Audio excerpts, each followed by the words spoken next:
Bom, boa noite a todos que estão aqui presentes, a todos que nos assistem também através do jornal Tudo em Dia. O nosso desafio aqui é trazer para vocês um pouco dessa mudança dessas regras eleitorais, né, em pontos estratégicos e, obviamente, aqueles pontos que irão impactar diretamente nas eleições de 2020, né? Nós temos aí anunciado que terá o fim das eleições, cláusula de barreira, que alterou o número de candidatos que serão lançados, né, nas campanhas. Isso tudo nos provoca uma grande preocupação de como é que será esse cenário para as eleições de 2020. É tão natural chegar ao nosso conhecimento e até em meio aos debates a informação de que essas eleições serão atípicas, né? Mas já há muito tempo as eleições são atípicas. Há muito tempo, né, somos, vamos dizer assim, me perdoe a expressão, mas cobaias das mudanças das regras eleitorais. Elas sempre serão feitas para que as eleições municipais experimentem, né, e aí, verificando o que deu certo e o que deu errado, seja experimentado, então, para as eleições gerais. Mas sempre somos experimentados a enxergar, a trilhar uma legislação nova, como o fim do financiamento de campanha, que também foi uma regra eleitoral já alterada, e essa alteração veio em meio a uma eleição municipal, né? Isso não é diferente, nós estamos aqui em meio a novas regras para o pleito 2020. Bom, em meio a tudo que nós já assistimos, de alguns anos para cá, em meio a tudo isso veio a Lava Jato. E a Lava Jato veio, né, crescendo a ponto de se tornar uma avalanche e criar um desequilíbrio nos partidos políticos, criminalizando alguns, desfragmentando outros, e com tudo que nós já assistimos, né? E em meio a tudo isso, em meio a essa avalanche, né, de desfragmentação de partidos políticos, as fragilidades que foram se apontando, fez com que o Congresso elaborasse novas regras e buscasse um novo sistema que tornasse mais justo, o mais justo possível, o processo eleitoral, tentando reduzir o que nós chamamos de efeito tiririca, em alguns detalhes, tirando as coligações para que possibilitassem um fortalecimento mais pontual dos partidos políticos. E essa movimentação do Congresso fez surgir, né, uma emenda constitucional que hoje sedimenta essa mudança. Sedimenta essas mudanças que, a partir de agora, nós vamos conhecer e que irão trilhar, sem dúvida, né, as eleições de 2020. Vocês verão aqui também que tramita hoje, né, no Congresso outras mudanças, que eu acredito que pode ser que ainda não passe, até pelo tempo curto que ainda nos resta, né, até porque as mudanças das regras eleitorais elas têm que ocorrer um ano antes das eleições, ou seja, até outubro, agora, o início de outubro. Elas têm que estar aprovadas, tanto na Câmara quanto no Senado, para que tenham validade, né, para as eleições de 2020. Bom, então, fazendo aqui todo um histórico, né, de evolução, até chegar a essas mudanças, a esse entendimento de que era necessário mudar, sob pena de fragilizar cada vez mais os partidos políticos, o Congresso, então, ele apresenta aqui algumas regras. Bom, ainda dentro desse histórico, e é importante conhecer isso, ao longo dos 87 anos da Justiça Eleitoral, nós criamos, ao longo desses 87 anos, 35 partidos. Então, olha só, nós temos 35 partidos em formação, devidamente registrados no TSE. E 75 partidos em formação. 35 registrados e 75 em formação. A qualquer momento poderiam atingir as exigências legais e receber ali o deferimento dos seus registros. Então, nós estamos falando de mais de 100 partidos políticos, com ideologias várias, que, de repente, até se confundem, ou partidos criados com uma finalidade estranha ao movimento político. Então, com o intuito também de diminuir isso, foi então pensado pelo Legislativo essas normas que nós conheceremos a partir de agora. Bom, aqui é apenas um demonstrativo de uma evolução de 2002 a 2004 de representatividades partidárias dentro, né, das assembleias legislativas, e aqui eu peguei uma Assembleia Legislativa como exemplo, e a Câmara dos Deputados. E aí dá para se perceber, por exemplo, o PV, ele não tinha representação dentro das Assembleias Legislativas, né, de 2002, 2006 e 2010. A partir de 2014 é que o PV passou então a ter representatividade política, né, nessa Assembleia Legislativa. Salvo engano, de Minas. Bom, e a Câmara dos Deputados, né? Aqui o PSD, trazendo aqui apenas como exemplo, apenas em 2014 o PSD veio ter representatividade política dentro da Câmara dos Deputados, do processo, né, legislativo. Dá para se perceber aí, então, que nós estávamos numa onda crescente de partidos políticos.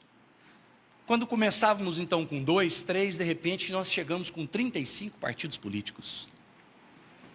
E isso provocou, sem dúvida, uma dificuldade dentro das administrações públicas de governabilidade. Nós assistimos há pouco tempo agora à reforma da Previdência. Olha a dificuldade que foi para fazer toda essa costura diante a quantidade, né, considerável de partidos políticos com representatividade na Câmara e no Senado. Então, isso gera, naturalmente, uma dificuldade de administração. E é justamente isso, porque também distorce o sistema representativo de governo. Ele quebra, ele dificulta, né, o nosso sistema democrático. Então, essa quantidade de partidos, ele provoca, sem dúvida, um desgaste, inclusive, até para a sociedade.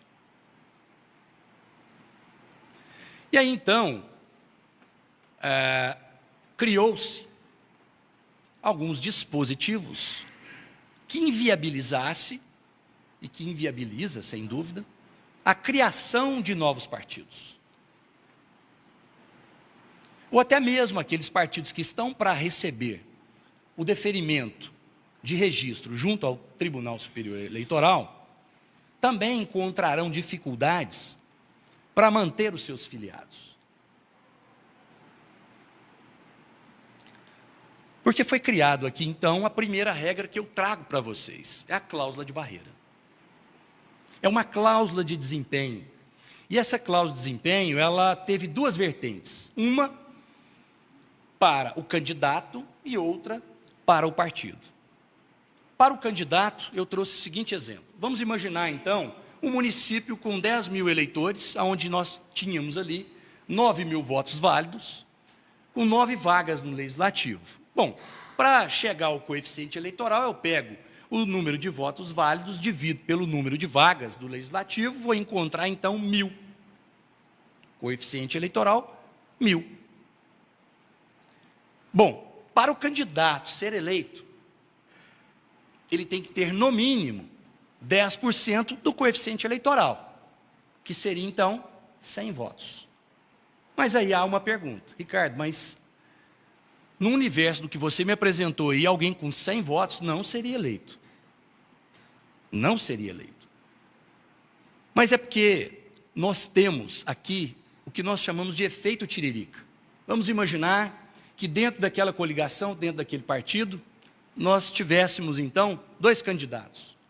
Um que explodisse de votos e o segundo do partido, ou da coligação, que tivesse 99 votos. O puxador de votos iria atrair esse de 99 votos. Só que ele não seria eleito e não será eleito se não atingir os 10% do coeficiente eleitoral. E aí há uma pergunta: isso aconteceu nas eleições de 2016? Aconteceu. Aconteceu. Nas eleições de 2016, em alguns municípios, aconteceu isso. Candidatos que poderiam ter sido puxados, não foram, porque não atingiram uma cláusula de desempenho pessoal. Mas essa cláusula já valia para a última eleição. As demais é que não, as demais valem para 2020, mas esta já tinha vigência na legislação, né, na eleição de 2016. Então, isso é uma cláusula de desempenho pessoal. A tendência é que essa cláusula de desempenho, ela seja gradativa. Não para agora, mas pode ser que futuramente, para as próximas eleições, excluindo agora de 2020, ela seja de 15%. Ela possa chegar talvez a 20%, e não sabemos onde ela pode estabilizar. Mas certamente ela vai ter uma gradação. Outra cláusula de desempenho é a direcionada para os partidos políticos. E aqui é um ponto que nos preocupa, porque muitos partidos foram asfixiados com essa cláusula de desempenho. A primeira cláusula, e ela ocorreu lá em 2018, na eleição de 2018 para deputados federais, foi avaliado o seguinte, que cada partido deveria ter formado, feito, 9 deputados em 1/3 dos estados da federação. Ou obtido, 1,5% dos votos válidos em 1/3 dos estados da federação, com no mínimo 1% em cada um desses estados. Ou seja, é uma cláusula que de cara asfixiou 14 partidos políticos. Ou seja, de 35 partidos políticos, 14 partidos foram asfixiados só nessa primeira cláusula de desempenho de 2018. E dá para se perceber no quadro apresentado ali, que essa cláusula ela tem uma gradação, ela é gradativa. Em 2022, já há uma exigência de 11 deputados, em 2026, 13 deputados, e assim por diante, em 2030, 15 deputados. E também aumentando o número de percentuais de votos válidos. Bom, se já na arrancada asfixiou 14 partidos, pode ser que em 2022 seja asfixiado mais uns 3 ou 4. E dá para se perceber, então, que o que está acontecendo é um movimento migratório ao contrário.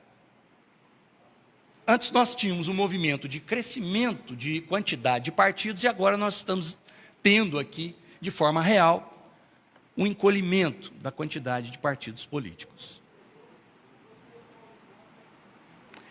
Esses 14 partidos que foram asfixiados com essa cláusula de barreira, será que eles podem lançar candidatos a prefeitos e a vereadores? Podem, eles podem lançar, porém, terão uma grande dificuldade de manterem os seus filiados. Por quê? Porque eles não terão tempo de TV, de rádio e nem recurso financeiro, que são elementos cruciais para o sucesso de uma eleição, sem dúvida. É uma ferramenta muito importante, né, dentro de um processo eleitoral, político-eleitoral. Bom, quais os partidos foram asfixiados, então? Nós temos lá Patriotas, o PHS, o PCdoB, o PRP, o PRTB, PMN, PTC, PPL, PMB, PCB, PSTU, PCO, a Democracia Cristã e o Rede de Sustentabilidade. Mas eles podem, sim, lançar candidatos, até porque a regra eleitoral, ela permite que o candidato utilize 100% de recurso próprio. Porém, dá para se perceber também que se tornará inviável permanecer nesses partidos. Até pelo movimento que nós já estamos assistindo e nós já estamos observando, que é as fusões e incorporações. A fusão significa quando dois partidos se fundem para formar um terceiro partido. A incorporação é quando um maior recebe um menor, mas mantém o nome do maior. Isso já ocorreu e está ocorrendo. Como, por exemplo, o PRP incorporou ao Patriotas. Deu para perceber aqui, o PRP foi um dos partidos que foi asfixiado com essa cláusula de barreira. Mas incorporando, né, ao Patriotas, eles se tornam um partido com certeza mais forte para enfrentar uma próxima cláusula de barreira, que é em 2022. O PHS incorporou ao Podemos e o PPL ao PCdoB. Isso já é real. Então, nós tínhamos 35 partidos, nós já diminuímos 3, que foram incorporados, e esse movimento ainda acontecerá. Nós estamos assistindo aí na mídia um movimento de uma possível fusão do Democratas, PSDB e o PSD. E aí então nos chama a atenção o seguinte, pegando aqui o Democratas, o PSDB, são dois partidos muito fortes, já são muito fortes. Se estão ainda com a ideia de uma fusão, significam o quê? Que querem se tornar o maior partido do país. E certamente, o movimento que eles farão na fusão provocará talvez a fusão de outros dois grandes partidos para se igualarem também. Então já deu para perceber claramente, Ricardo, que os partidos vão diminuir. A quantidade de partidos, melhor dizendo, vão diminuir.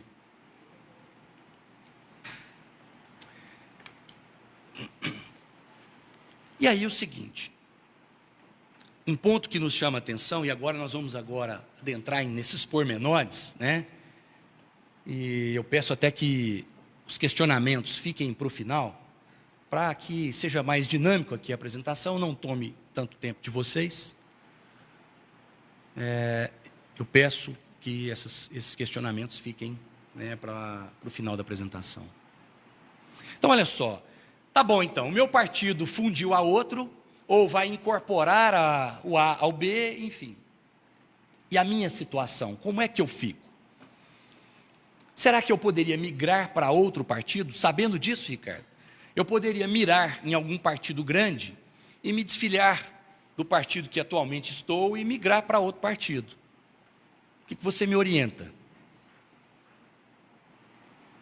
Primeiro ponto, nós temos que separar quem é detentor de mandato e quem não é detentor de mandato. Os que não são detentores de mandato podem a qualquer momento migrar para qualquer agremiação que seja. O meu partido, Ricardo, é aquele que ficou asfixiado, como você disse, na cláusula de barreira. E certamente a maioria dos filiados que estão ali não ficarão ali. E dentre todos ali, eu tive uma votação expressiva. Eu preciso procurar outro partido, certamente. Terá que procurar outro partido. Mas qual? Qual partido? Para qual partido eu vou? Aí é uma análise que nós temos que envolver, inclusive, uma análise que tem que ser feita a nível nacional também. Buscar um partido forte, um partido que tem recurso financeiro,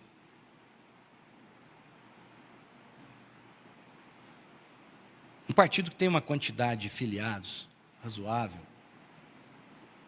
Enfim, nós veremos isso logo na sequência aqui.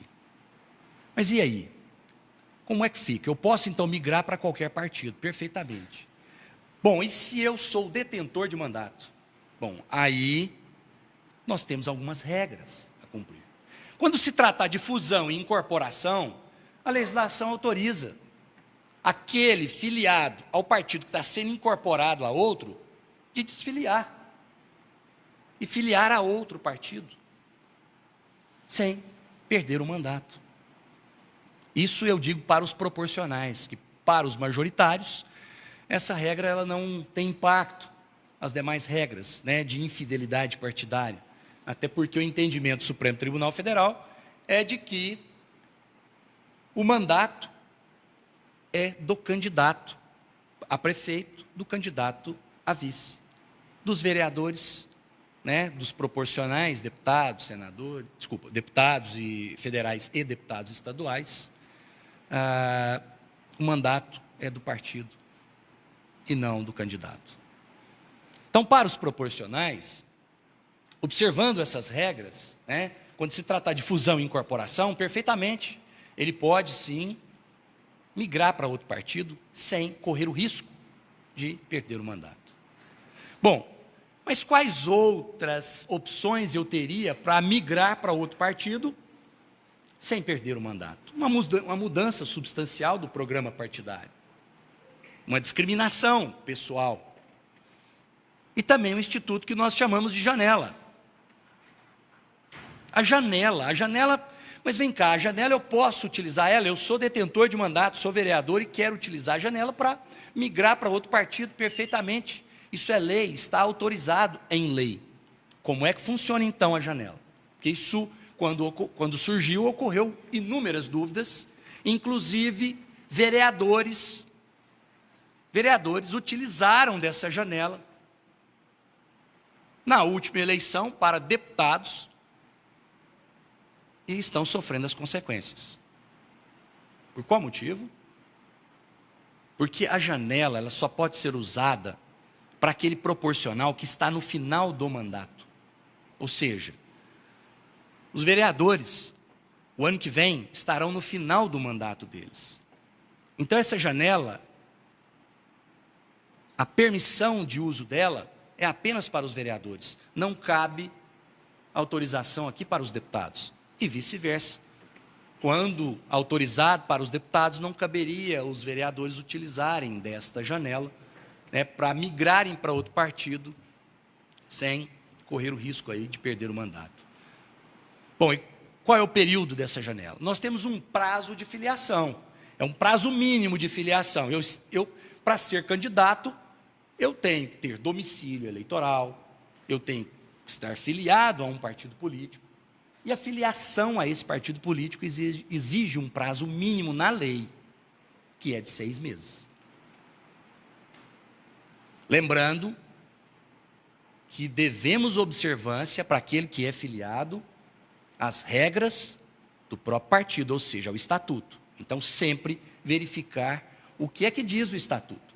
Se exige um prazo maior, que se eventualmente eu utilizo só do prazo da lei, e dentro de 6 meses eu estou filiado ao partido A, e quando eu efetuar o registro, eu percebi que o partido A exigia um prazo mínimo de filiação de 1 ano, eu estou fora. Certamente vou ter impugnado o meu registro, a minha candidatura,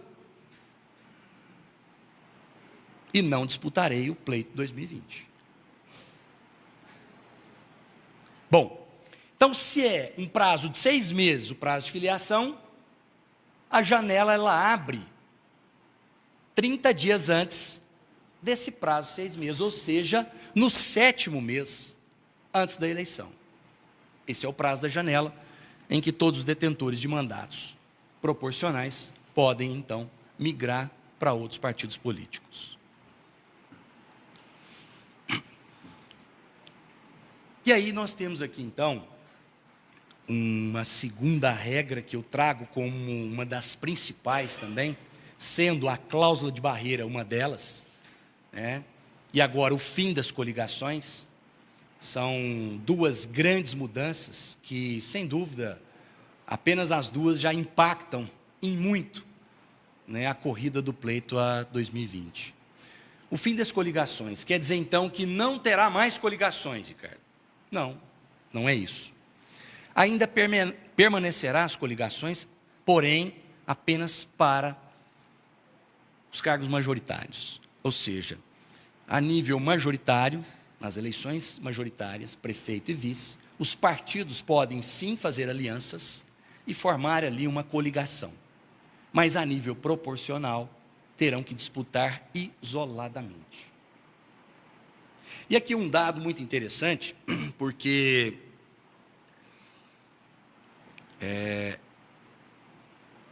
feita uma análise, inclusive, do município, um extrato, na verdade, né, um retrato da última eleição em 2016 em Capinópolis, dá para perceber uma certa mudança. Não foi significativa, foi superficial, né, no mosaico de representatividade política dentro da Câmara. Em outros municípios, aos quais nós já tivemos a oportunidade de estar presente, levando a todos, né, esclarecimentos das regras eleitorais, em alguns deles houve mudanças significativas. E é tão interessante esse tipo de estudo, e a ideia nossa é justamente chamar a atenção para isso, né, porque aqui nós estamos tratando de fortalecimento de partido político. E aqui, sem falar siglas partidárias, até me policio muito quanto a isso, sem citar nenhuma sigla partidária diretamente, até porque isso vocês verão aqui num retrato que foi tirado daqui. Dá para entender que o que nós estamos aqui afirmando é que temos que correr o quanto antes e buscar um partido forte e fortalecer esse partido qual nós disputaremos as eleições. Bom, e com o fim das coligações, nós tínhamos na última eleição, e aqui eu peço permissão a todos, e desculpe se eu vou citar aqui alguns partidos, mas apenas visualmente, né, sem nome de vereadores, de candidatos, enfim. Eu peguei aqui um retrato da eleição de 2016, e nós tivemos aqui 5 coligações majoritárias. 5 coligações, com toda essa quantidade de partidos existentes. Isso vai permanecer? Não dessa forma. Não dessa forma. Naturalmente, a quantidade de partidos que fizeram coligações majoritárias, naturalmente, isso é seleção natural, vai acontecer uma redução considerável na quantidade de partidos que disputarão essas eleições. Faltou uma? Eram 6? O que eu...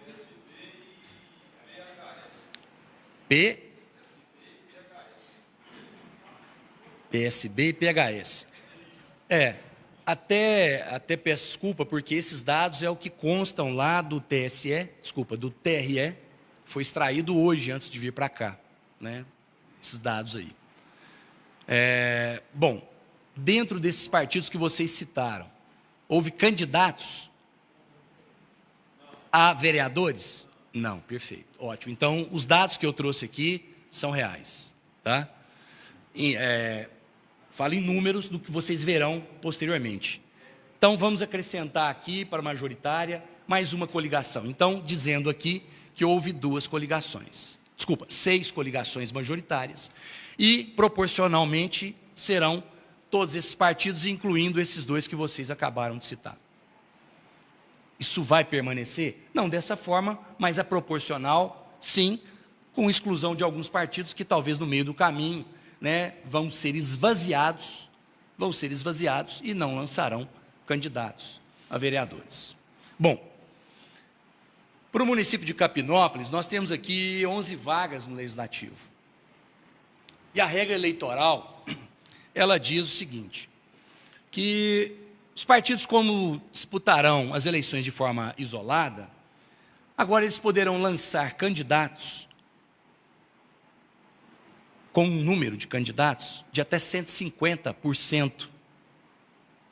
De até 150% em municípios acima de 100 mil eleitores.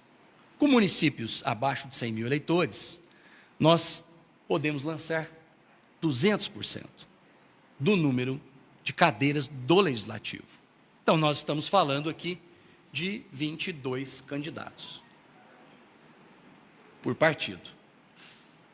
Mas olha só, eu vou tirar 30% de candidatos de um sexo, 70% do outro, e eu fiz a consideração aqui que poderia os 30 ser candidatos do sexo masculino e os 70 do sexo feminino, mas eu coloquei o que costumeiramente é feito, 30% do sexo feminino, né, e 70% do sexo masculino. E então nós chegamos ao seguinte resultado: nós teremos que lançar aqui por partido 7 candidatos do sexo feminino e 15 candidatos do sexo masculino. Mas olha só, outra preocupação que nos deixa. Se antes, com coligação e tudo, formado lá, vamos pegar aquela coligação, a maior coligação ali com 4 partidos políticos, nós não conseguíamos ou tínhamos dificuldade de preencher o número de vagas, inclusive com candidatos do sexo feminino. Imagine agora de forma isolada. Imagine agora juntar 22 candidatos, sendo 7 do sexo feminino, 15 do sexo masculino, dentro de um partido. Significa então que nós não teremos aquela quantidade de partidos disputando a eleição. Isso é certo, gente, isso é certo. E mais certo ainda é que nós temos que correr desde já, para organizar o nosso partido. Desde já para organizar a minha vida como candidato. Eu trouxe também como um dado informativo daqui, os seguintes partidos, eu não citei todos, eu apenas peguei estes partidos aqui, para demonstrar, não vou dizer a força desse partido político, até porque em considerações, em outros momentos, se tivesse, né, valendo esta regra com o fim das coligações para as eleições de 2016, talvez lá naquele momento, né, o cenário seria hoje totalmente diferente. Mas eu fiz uma simulação, pegando os dados eleitorais de 2016, trazendo para uma realidade hoje, e aplicando esta regra com o fim das coligações e separando cada partido, até mesmo para que vocês tenham condições de avaliar e de ver, né, a força desse partido político. A força desse partido político. Bom, e aí então nós temos o PTB, que lançou 7 candidatos homem, 2 candidatos do sexo feminino.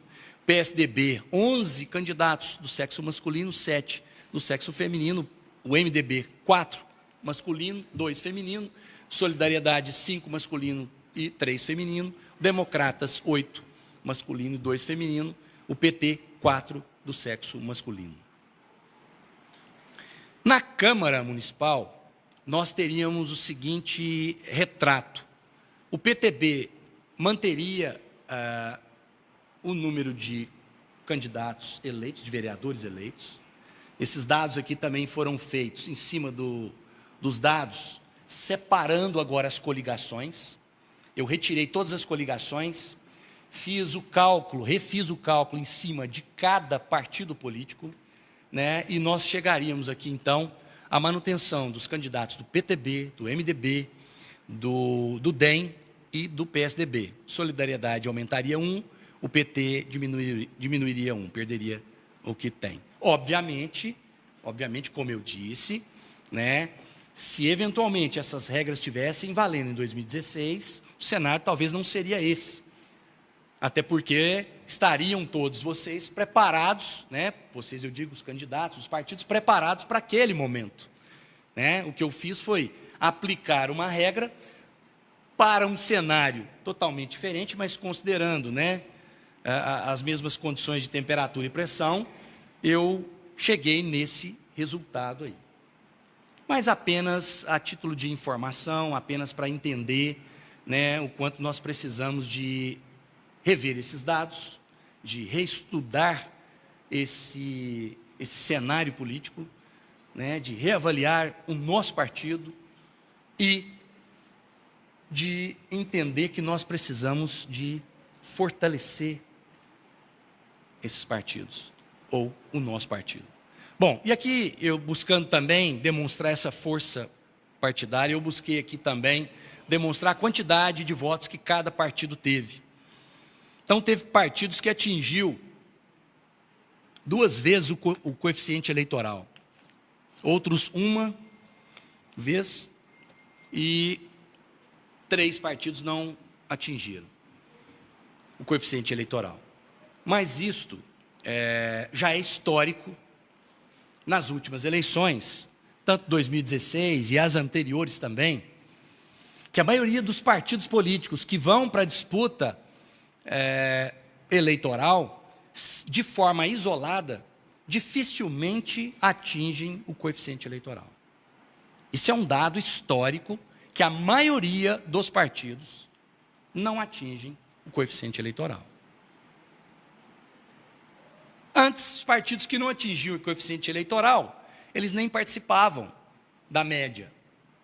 Tem os candidatos que eram eleitos por coeficiente e outros que eram eleitos por média. Esses partidos que não atingiam a média, eles não participavam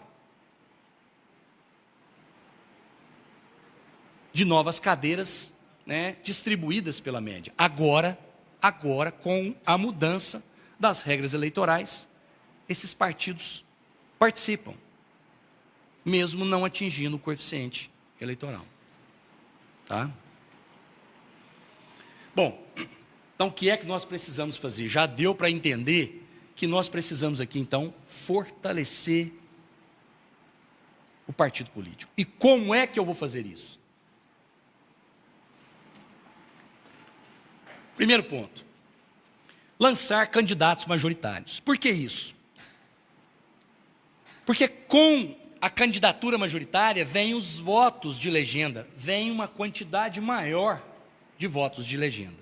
Então, o que se anuncia aí entre os, vou dizer assim, os curiosos, os estudiosos das regras eleitorais, das novas regras, e até alguns cientistas políticos afirmam, é que esta eleição será a eleição que terá o maior número de candidatos a prefeitos. Justamente para atrair o coeficiente, os votos de legenda, e ajudar no coeficiente eleitoral. Então, nós já estamos sentindo, pelo menos no que nós já estamos observando em outros municípios, uma movimentação, inclusive dos candidatos, dos possíveis candidatos, vamos dizer assim, dos pré-candidatos, né, nessa movimentação de exigir que o partido lance candidato majoritário. Mas pode ser que esse movimento, talvez ele seja enfraquecido lá na frente, quando houver uma migração de candidatos de 3, 4 partidos para 1 ou 2 partidos. O esvaziamento de alguns partidos, né, em detrimento do inchamento ou do inchaço, né, de outros partidos, tá? Então, isso pode ocorrer e pode, né, não acontecer isso que está sendo previsto, o maior número de candidatos a prefeitos. Bom, maior número de filiados. Quantos filiados o seu partido tem hoje aqui no município de Capinópolis? Tá, eu vou migrar do partido A para o partido B. Será que eu vou levar os meus filiados, buscar a desfiliação dele do partido A e filiá-los ao partido B? Talvez esse também passe, né, por um momento de fortalecimento do partido ao qual você está sendo inserido agora. Garimpar candidatos. Como assim garimpar candidatos? Já levanta aqui a preocupação de que se vai reduzir o número de partidos políticos, se nós temos que fortalecer esses partidos, que se nós vamos aumentar o número de candidatos a disputarem o pleito, certamente eu vou ter sim que correr atrás de candidatos, eu vou ter que garimpar esses candidatos. Comecem talvez pela última eleição, pela listagem da última eleição. Nessa listagem estarão ali candidatos que não foram eleitos, que talvez, no caso, que hoje são suplentes, mas que tiveram uma votação expressiva. Talvez candidatos que também foram ou tiveram seus partidos asfixiados com essa cláusula de barreira e certamente migrarão para outros partidos. Estão só aguardando talvez o quê? Um convite para filiação. Então, garimpem candidatos. Formar coligações majoritárias, em que pese o meu partido lançar candidato, mas eu vou ter que arrebanhar o quanto mais candidatos. Partidos. Em que pese eu ter que fortalecer o meu partido, mas dá a ideia de que eu também vou ter que acudir de uma forma meio que indireta o partido que está fazendo coligação majoritária comigo, porque eu vou lançar o candidato à chapa majoritária. Então há uma preocupação indireta também com os demais partidos. Utilizada a pré-campanha, isso eu vou saltar porque nós vamos falar logo adiante, tá? Estimular candidatura feminina, reuniões políticas, esses debates políticos que nós estamos enfrentando aqui, isso é para conhecimento das regras eleitorais. Mas e os debates políticos do seu partido? Essa movimentação pode ser feita desde já. Isso é necessário, isso é útil, isso precisa ser feito. Eu trouxe aqui alguns nomes, né? Peço desculpas se aqui eu ofendo alguém com alguns nomes aqui, mas apenas retirei esses nomes da última lista dos eleitos, né, do pleito 2016. Quando eu me referia a candidatos que podem ser garimpados, eu citei apenas 3, mas existe lá todos os outros que não foram eleitos, inclusive de partidos que tiveram 2 ou 3 candidatos eleitos, inclusive desses partidos.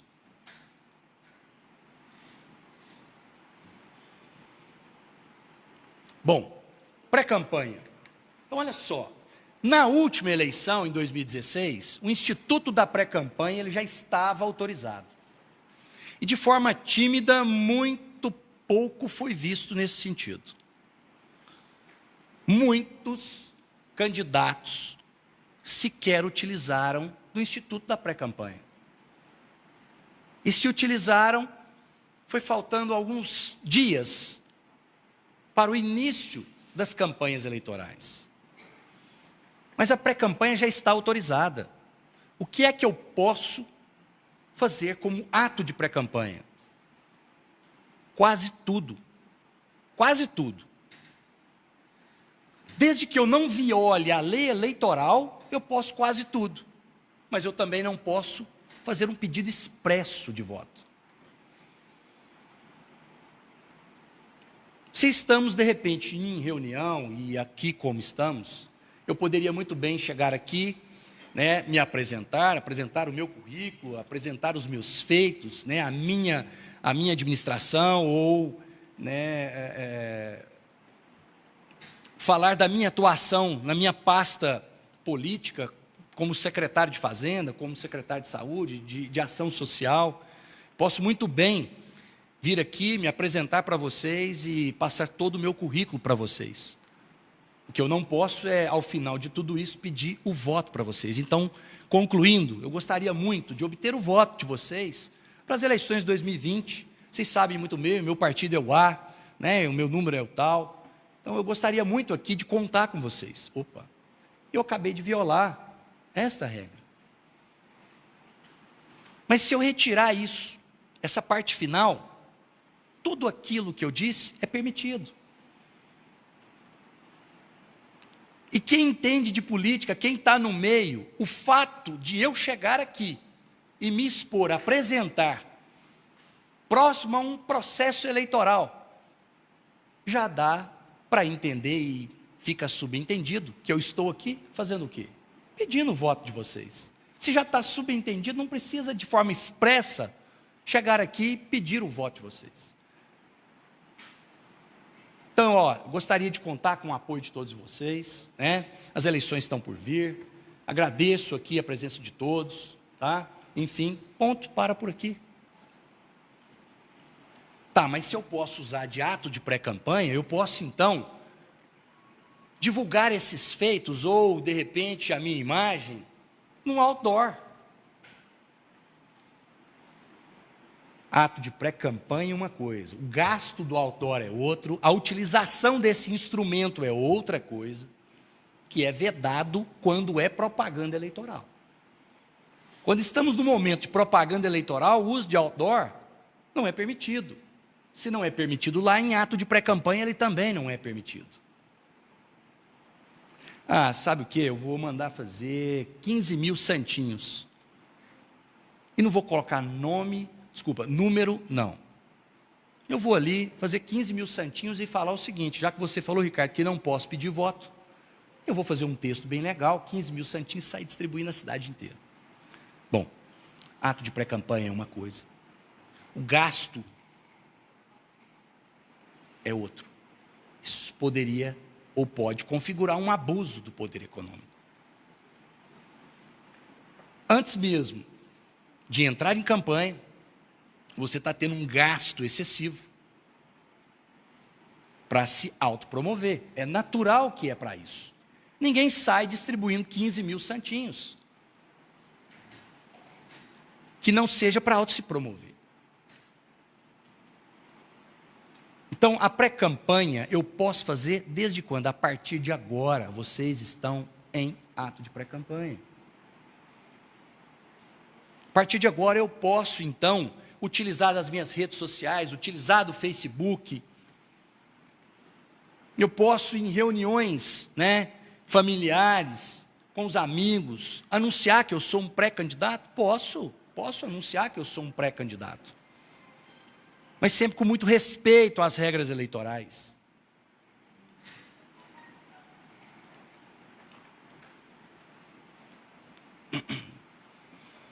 E um terceiro ponto que agora nos causa uma certa tranquilidade, né? Até porque nós experimentamos lá em 2016 o fim dos financiamentos, né, empresariais de campanha.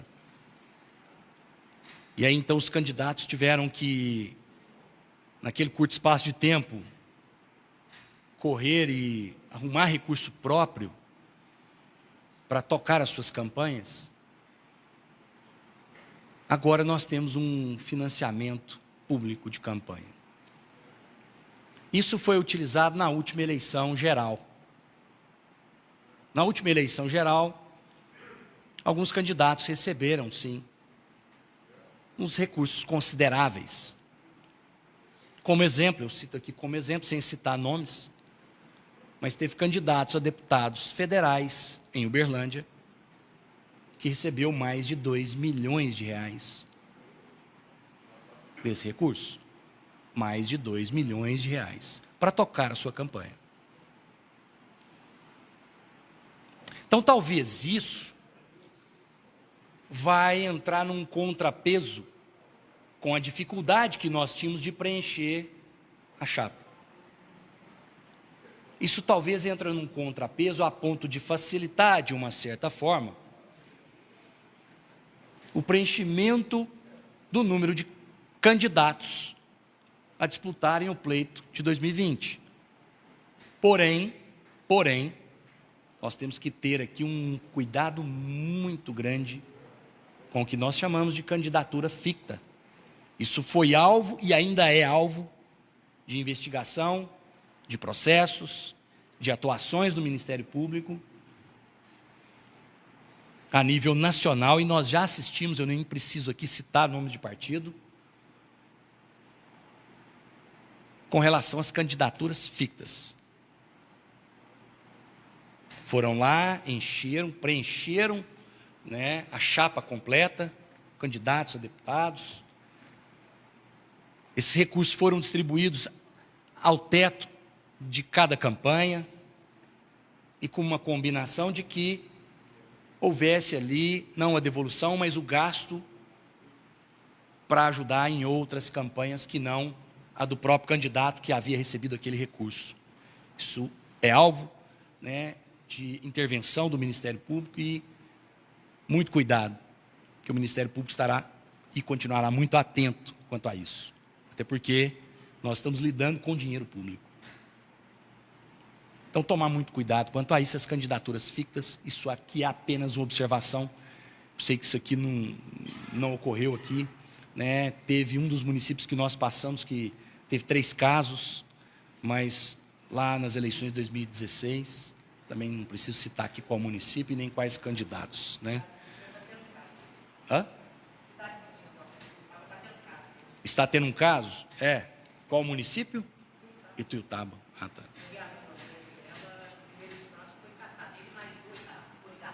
Ah, perfeito. Bom, então, o que eu tenho para anunciar é que esta será a primeira eleição municipal que terá auxílio, né, desse fundo eleitoral. Em 2016, isso não ocorreu. Nas eleições de 2016, isso não ocorreu. Nas eleições na última, né, 2018, isso já ocorreu. Agora, há uma pergunta que realmente é natural e que fica. Será? Como você perguntou, será que vem? Tive notícias aí, Ricardo, que deputados estaduais se receberam, foi só ali no papel, e valores ínfimos. Eu não vi recurso para deputados estaduais. Será que vem? O meu deputado, vamos imaginar que alguém aqui tenha, né, ouvido de algum deputado ligado à sua base que não tenha recebido esse recurso. E se recebeu, talvez tenha sido como estimativa, né, de um gasto que foi feito para o governador do partido dele, quando sai ali naquele material gráfico a imagem do governador e a imagem do candidato, e aí tem que, obviamente, partilhar os custos, né? Talvez o que foi para ele foi só no papel, só nesse demonstrativo, de que o recurso que seria destinado para ele foi para custear esse material gráfico que foi distribuído lá em Belo Horizonte e não aqui, um exemplo.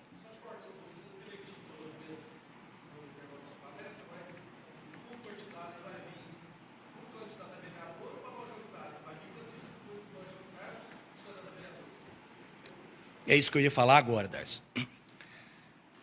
O fundo partidário é a primeira vez que nós estamos, né, experimentando agora, né, a utilização desse recurso para essas eleições. Como é que exatamente será, Ricardo? Não sei. Exatamente será, eu não sei.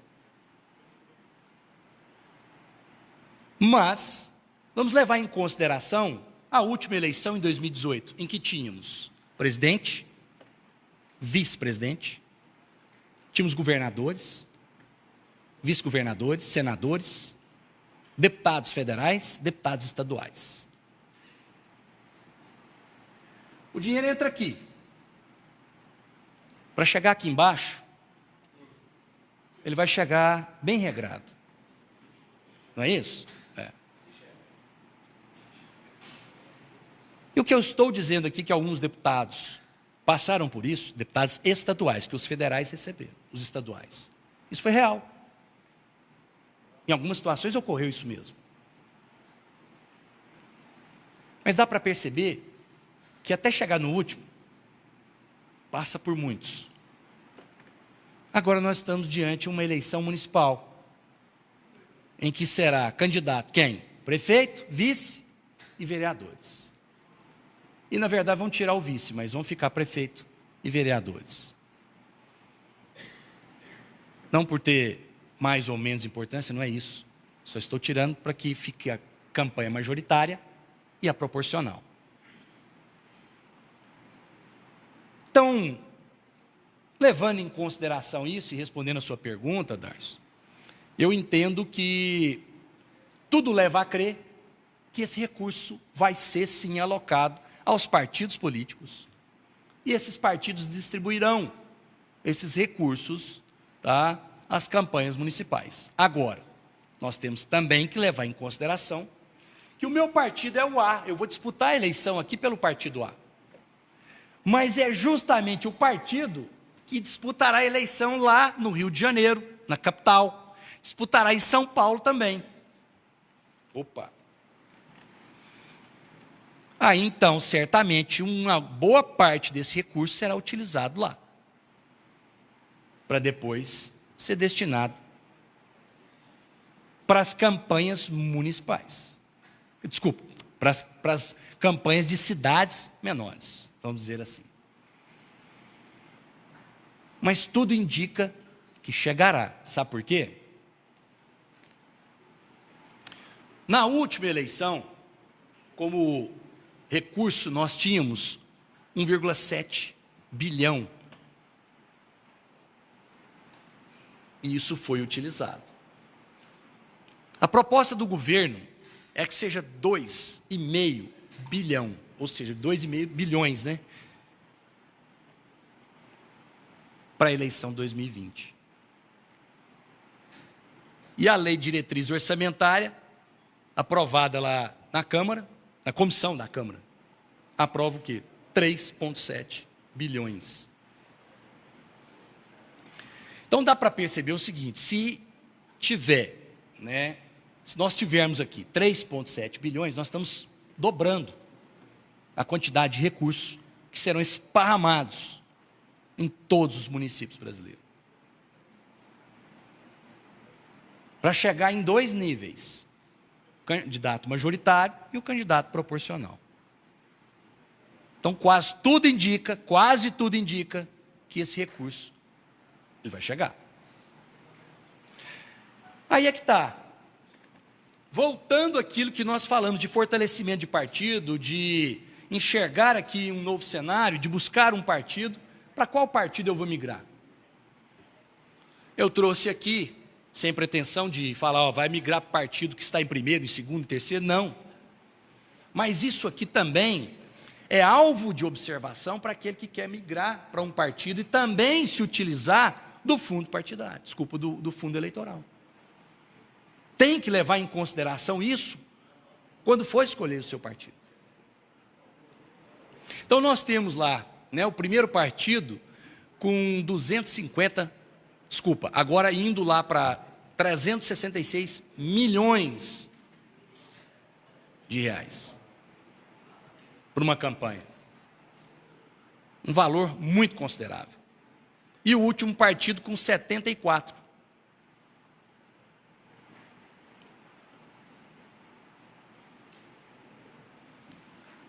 Bom, outra mudança que nós temos aqui é com relação às doações partidárias, não doações de campanha eleitoral. As doações partidárias, aquilo que nós doamos ao partido político. Talvez com esse financiamento, talvez com esse financiamento público de campanha, talvez a tendência é diminuir cada vez mais as doações vindas de terceiro, de pessoas físicas, né? A tendência natural é que isso diminua mesmo. Mas se permite, né, que também faça doações via boletos e débitos automáticos. A partir de agora, com essas novas regras, há uma permissão que essas doações sejam feitas por essas duas formas, tá? E aqui agora, na verdade é um projeto de lei encaminhado para a Câmara, né, à Câmara, em que se discute a mudança do sistema eleitoral, justamente para acabar com aquela distorção do efeito tiririca. Então, esse projeto que foi encaminhado agora, e que é alvo de análise, e que eu acredito que não passe, né, porque o tempo é curto, em que pese ter diminuído os debates calorosos lá com outros projetos, eu acredito que esse projeto não passe por... Pode falar?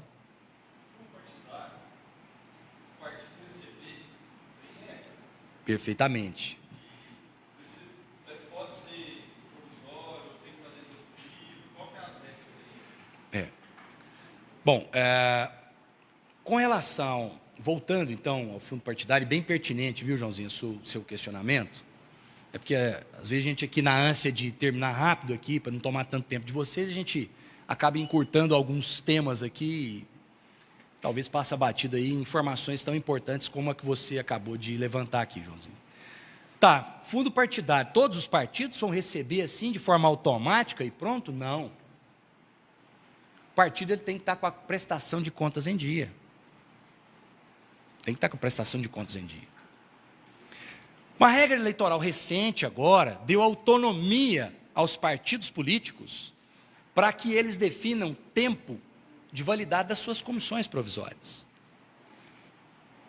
Tempo de validade que findaria agora, nessa última regra eleitoral que saiu recentemente, esticou esse prazo para 8 anos, o prazo de vigência, né, de uma comissão provisória, e determinando que ao final desse prazo, ela não pode ser automaticamente extinta. Então isso deu, sem dúvida, uma segurança. Mas há uma resolução do TSE, uma resolução de 2018, eu não estou com o número dela de cabeça aqui, mas ela exige que os partidos, para lançarem candidatos, né, tem que ser através de diretórios municipais, e não de comissões provisórias, e sim de diretórios municipais. Então, olha só, para eu fazer jus a um fundo eleitoral, meu partido tem que ser um diretório, eu tenho que estar com um diretório constituído, e tenho, né, que estar com as contas em dia do meu partido. Após isso, então, eu estou apto a receber esses recursos. Mas vem cá, e se eventualmente o meu partido municipal não estiver regular? No que tange as regras para receber esse recurso. O que se indica é que esse recurso ele chegará através dos partidos a nível nacional, estadual e seja então distribuído, né, a nível municipal. Mas se o meu partido não está regular, não está apto a receber esse recurso, para aí sim transmitir esses recursos aos seus candidatos locais, o partido a nível estadual pode fazer essa transferência do partido estadual direto para o candidato. Direto para o candidato. Então há ainda uma saída, caso o partido não esteja regular. Mas não esperem isso acontecer. Regularizem os seus partidos. Isso pode ser alvo de questionamentos futuros depois. Tá?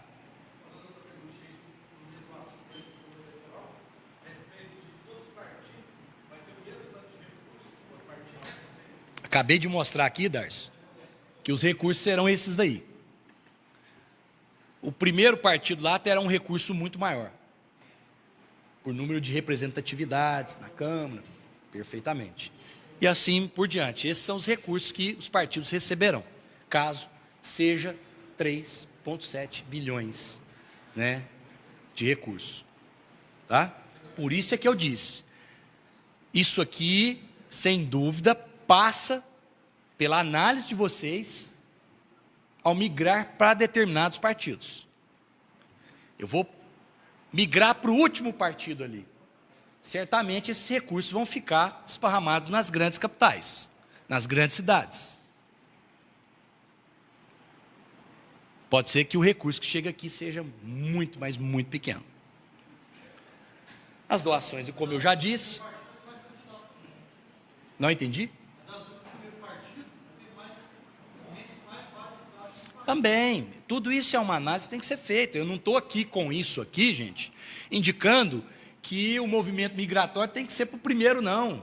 Eu estou dizendo que isso aqui passa pela análise de quem vai migrar. Até porque alguns partidos têm desgastes políticos. E mesmo com recursos, os desgastes talvez podem não ser tão, vamos dizer assim, o recurso pode não ser tão atrativo diante do desgaste que talvez pode ser alto. Perfeito. Aí, como que é? Não, mas eu acredito que vai receber sim. Eu acredito que sim. Vamos ver, vamos ver. Tá? Bom, vamos avançar aqui então. Então, 2 pontos aqui, olha só um minuto. 2, para finalizar, nós já estamos finalizando. 2 pontos aqui muito importantes, que está em pauta no Congresso, que pode ser aprovado, em que pese eu acreditar que não dê tempo, mas pode ser aprovado, que é o distritão e o distrital misto. Ricardo sempre falou em distritão, distrital misto, eu faço uma confusão, não sei o que é isso? O que é isso? Então vamos separar aqui. O distritão, e isso pode valer para as eleições de 2020. O distritão funcionaria para cidades abaixo de 200 mil eleitores. Então faz uma divisão. Cidades com 200 mil acima, funcionaria o distrital misto. O distritão abaixo de 200 mil. E o que é esse distritão? Primeiro vamos ver como é que é hoje. Hoje nós já sabemos como é. É isso aqui. O partido 1, o partido 2, o partido 1... Tá? Isso aqui é num universo de 300 votos com 3 vagas no Legislativo. Tá? Então, olha só. Voto de legenda. O partido 1 teve 20 votos. O candidato A do partido 1 teve 150 votos. O candidato B do partido 1 teve 30 votos. Somando os votos com o voto de legenda, nós temos, então, 200 votos para o partido 1. Teve 67% dos votos válidos. Tá? O partido 2, 10 votos de legenda, o candidato, o primeiro candidato eleito lá teve 50 votos, o segundo teve 40. Então dá para perceber que o sistema de hoje é injusto. Ele fere a representatividade. Eu estou dando condição de elegibilidade, de tomar posse ao Legislativo, um candidato que teve menos voto do que o segundo colocado do partido 2. Esse é o atual sistema. Essa é a grande crítica desse sistema. A quebra da representatividade política. Bom, e o distritão, então? Como é que funcionaria? Está aqui. O partido 1, partido 2, e aqui nós não teríamos votos de legenda. Aqui nós não teríamos voto de legenda. Nós não teríamos coeficiente. Cai por terra. É eleito quem? Quem tem mais voto. Então, voltando lá, os candidatos, eu tenho lá 170 votos. O candidato A, 60, 40. Espera aí. Mas continua a quantidade de votos embaixo, voltando lá, 267%, 133%. Olha lá. Somando os votos, continua o partido A com 200 votos, 67%. Porém, nesse novo sistema, que é o distritão, será eleito quem tiver mais votos. Bom, isso para cidades com abaixo de 200 mil eleitores. Abaixo de 200 mil eleitores. Abaixo de 200 mil eleitores. Acima de 200 mil eleitores, nós teremos o que nós chamamos de distrital misto. Então, acima de 200 mil eleitores, vamos pegar Uberlândia, acima de 200 mil eleitores. Como é que funcionaria? O eleitor votaria duas vezes, um no candidato, outro no partido. O partido, então, vai elaborar uma lista pré-ordenada dos candidatos e vai funcionar de duas formas. Vai haver uma mistura aqui. Uma mistura do majoritário com o proporcional. É como se pegasse o distritão, jogasse ele no meio dessa mistura, ou seja, ele vai votar duas vezes. Quando ele votar no candidato, é o mais bem votado, é que será o eleito. É o distritão, praticamente. Só que ele cria uma mescla com o voto de partido. Ou seja, o partido elabora uma lista pré-ordenada e eu voto no candidato e voto na lista. Aqui é majoritário, aqui o sistema é majoritário, o que tiver mais voto vai ser eleito.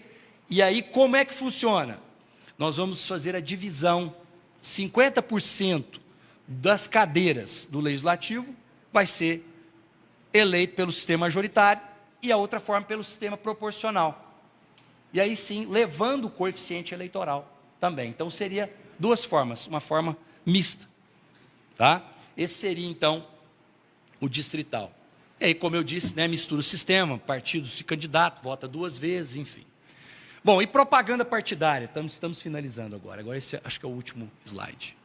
Propaganda partidária. Na propaganda eleitoral nós já sabemos, mas agora nós temos uma propaganda partidária que antecede o momento das propagandas eleitorais. Ela é antes das propagandas eleitorais, que começam lá no dia, salvo engano, dia 15 de agosto. Né? Mas as propagandas partidárias, antes acontecia muito isso. O candidato do partido A utilizava como apoio político outros candidatos de outros partidos. Então, na inserção daquela propaganda partidária, ele trazia candidatos de outros partidos para ali apoiar ou demonstrar um apoio a eles. Isso está vedado agora, proibido. Sob pena, obviamente, de sofrer as consequências da lei eleitoral. Tá? Bom, essas foram as mudanças, né, trazidas para as eleições de 2020. Gostaria de finalizar aqui deixando uma frase para vocês, que é uma frase que eu carrego e gosto muito e que simboliza muito isso, e principalmente esse momento que nós estamos vivendo. Política é a arte de fazer alianças. Difícil é saber quem está vivo e quem está morto. Tá? É isso aí, eu agradeço a todos vocês.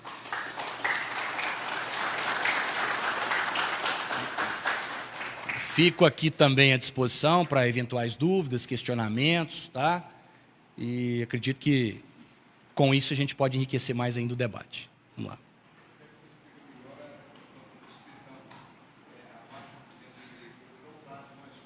Isso.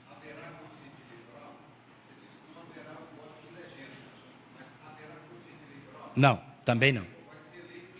Quem tiver mais voto, independente do partido que ele esteja. Não dá tempo, é o que eu disse, não dá tempo. Mas já é um sinal que pode ser que para as eleições de 2022, né, desculpa, as eleições de 2024, né, pode ser que isso venha a vigorar, sim. Não, não. Eu acredito que não vai dar tempo, tá?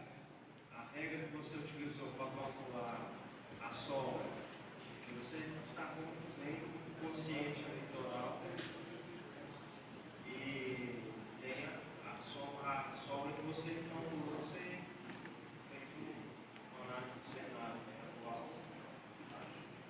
Qual foi a forma que você utilizou? como é que funciona o cálculo para chegar ao coeficiente eleitoral. Primeiro, então, nós pegamos aqui o número de votos válidos dados aos candidatos. Não, nós excluímos ali os votos dados aos cargos majoritários. Então, vamos para os cargos proporcionais. Então, a eleição proporcional. Eu pego os votos válidos dados a todos os partidos políticos, que é os votos de legenda. Somo com todos os votos válidos dados aos candidatos. Eu chego num valor único. Esse valor eu divido pelo número de vagas do Legislativo. E eu, então, chego no coeficiente eleitoral. Perfeito. E aí, então, agora, para aquele cálculo que eu fiz ali, separando partidos políticos, né? Eu pego, então, o partido político A. Eu vou verificar quantos votos ele teve, somados ao voto de legenda. Então, vamos imaginar, eu já achei o coeficiente eleitoral, ficou claro isso, né? Os votos válidos de legenda e todos os candidatos, eu somo tudo, divido por 11, achei o coeficiente eleitoral. Ponto, deixei do lado ali. Agora eu vou achar o coeficiente partidário. Certo? Então eu pego, vamos imaginar que o coeficiente eleitoral tenha dado 1000. Um exemplo. Tá? Peguei todos os votos válidos, dividi por 11, tenha dado 1000. Ponto. Coeficiente eleitoral. Coeficiente partidário. Vamos imaginar que aqui um partido tenha obtido 4.100 votos e outro 2.000 votos. Eu vou pegar 4.100 votos, dividir por 1.000, que é o coeficiente eleitoral, eu vou achar 4 ponto alguma coisa. Perfeito. Qual é o coeficiente partidário? 4. Quantos candidatos por coeficiente esse partido 1 vai fazer? 4, já na arrancada. 4 por coeficiente. Ele já faz. O segundo, 2.000 votos, dividido por 1.000, 2. Então, na arrancada, 2. Mas vem cá, era 4.500, sobrou 500. Certo? Então, se ele fez 4, olha só, se ele, acompanhe comigo, 4.500. Ele já fez 4 que eu dividi por 1.000. 4. 4 alguma coisa, perfeito. Mas sobrou lá, então eu vou pegar os 4 candidatos que já fez, somados, mais 1, 5. Eu vou pegar 4.500, alguém tem calculadora para ficar fácil aí? 4.500 divide por 5, por favor. Quanto? 900. É, claro. Sou ruim de matemática. Dá 900. Esse partido 1 fez 4 candidatos e ele vai entrar para a média com 900 votos. Certo? E isso eu vou fazendo também para todos os partidos. Mas vamos eu vou chegar aí, só para concluir. Vamos imaginar que eu tenho o A, o B e o C. O A com 4.500, como eu disse, o B com 2.000 e o C com 980 votos. O coeficiente é 1.000. 980 dividido por 1 vai dar 0 alguma coisa. Perfeito. Então, ele não fez nenhum candidato por coeficiente. Mas vamos imaginar que seriam só esses 3 partidos para ficar fácil o cálculo e o entendimento. Aqui eu fiz 4, esse aqui fez 2 e esse aqui não fez nenhum. Mas ele vai entrar para a média com quanto? Esse primeiro nós dividimos, ele vai entrar com 900. Vamos imaginar que esse aqui entre com 700. E esse aqui, que não fez nenhum candidato, mas chegou 990, ele vai entrar para a média com quanto? Com 990. Então, quando eu der a volta e buscar a média, esse terceiro partido vai fazer um candidato.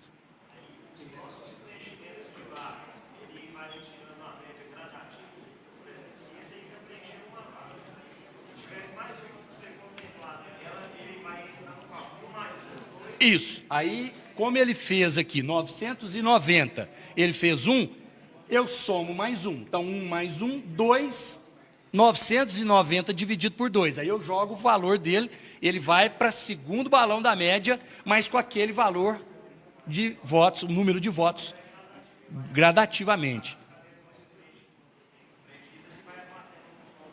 Perfeitamente, dessa forma.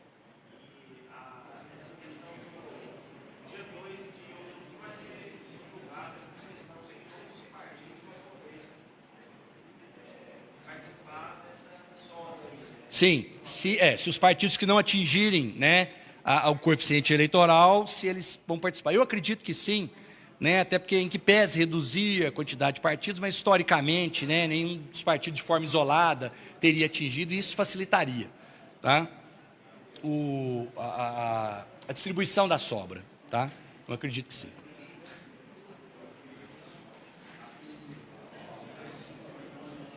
Mais alguém? Mais alguém, não?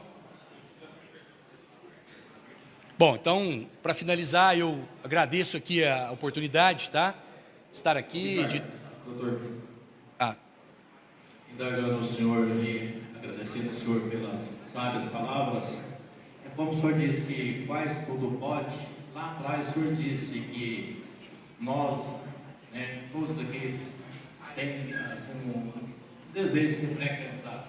Então quer dizer que nas palavras sábias do senhor, a gente nas reuniões, então já podemos também já procurar famílias, conversar, falar nossas pretensões ou não? perfeitamente, olha só. Então, voltando aqui à pré-campanha, né? O ato de pré-campanha, eu posso sair, né, divulgando a minha pré-campanha? Posso, mas sempre, como eu disse, sempre com muita cautela, muito zelo, né, sempre respeitando a legislação eleitoral e de forma alguma pedindo voto expresso, nem anunciando número, nem eleição. Olha, essa eleição de 2020 eu estarei no partido tal, com o número tal, ou filiado ao determinado partido. Então, esquece partido, fala da pessoa, eu, enquanto pré-candidato, né, o que me leva a ser um bom candidato. Né, fala das suas qualidades, das suas atribuições. Isso é permitido? É. Isso é autorizado em lei. O que não pode, como eu disse, é violar a legislação, utilizando de instrumento, de atos, né, de propaganda, que já são vedados durante o período eleitoral. Tá bom?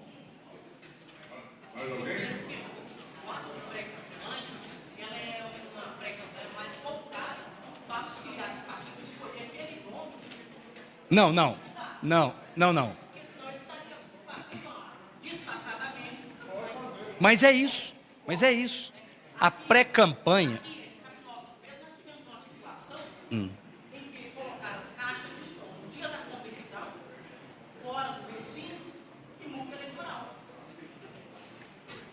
Perfeito.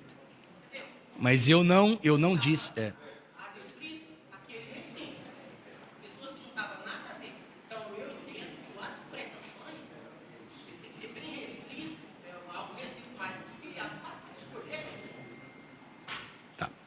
Nós temos que separar dois momentos. O que nós chamamos de pré-campanha e ato de pré-campanha é anunciar que você é um pré-candidato.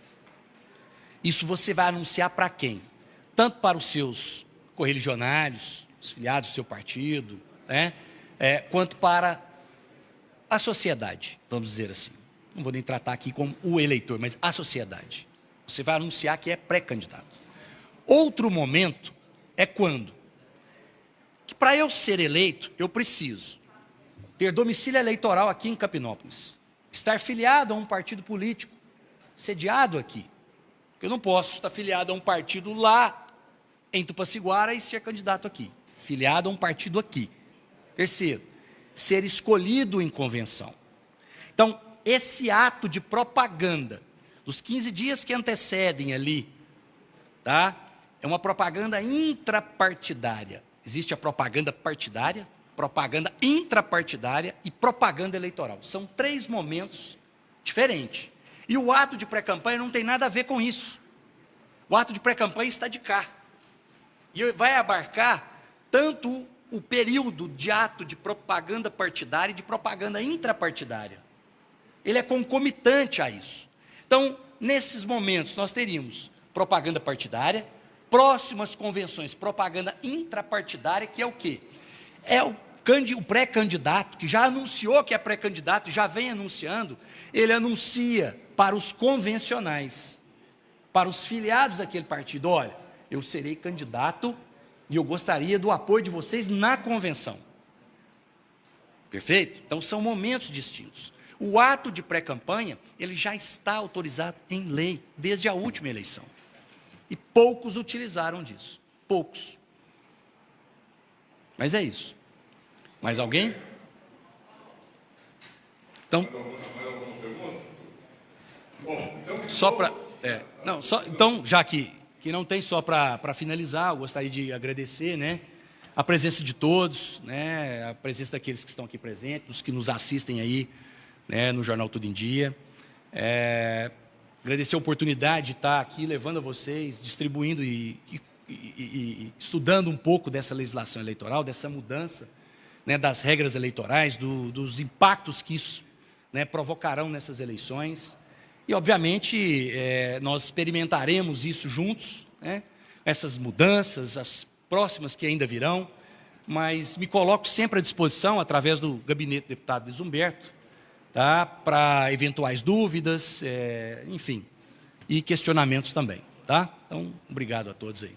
Obrigado a vocês todos pela presença, obrigado ao doutor Ricardo Santos mais uma vez, e é por isso que é importante, porque até bem pouco tempo tudo era proibido e nada era permitido. Hoje não quer dizer que tudo é permitido e nada é proibido.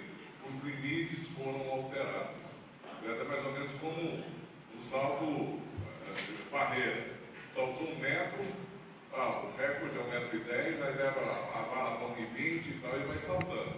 Então, em nome do deputado Luiz Humberto Carneiro, quero agradecer a todos que estiveram presentes, independente da questão partidária. Eu sempre digo que é melhor você ter um adversário, até mesmo um adversário eleito no seu município, que você tem pelo menos de quem cobrar. A nossa região do Triângulo Mineiro fez uma grande besteira na última eleição. Eu não gosto de A, não gosto de B, não gosto de C, D não me representa, E não serve. Moral da história. Nós chegamos a ter, na região do Triângulo, do Pontal, do Alto Paranaíba, 10, 12 representantes, perdemos muito da nossa representação por conta disso. E que isso sirva de lição, porque vem aí Capinópolis, Canápolis, Ipiaçu, Centralina e tudo tal, e se o meu vizinho não pode me representar, eu tenho que encontrar alguém que me represente. Mas eu não posso destruí-lo para não ter nem ele nem ninguém me representar. Gente, vocês vão receber aí no WhatsApp o contato do gabinete. Em Uberlândia nós estamos à disposição, repetindo mais uma vez, Rua Silva Jardim 179, no fundinho, telefone 3224-5999. E à disposição de todos vocês, mais uma vez, muito obrigado, boa noite e um ótimo pleito de 2020 para todo mundo. Até a próxima.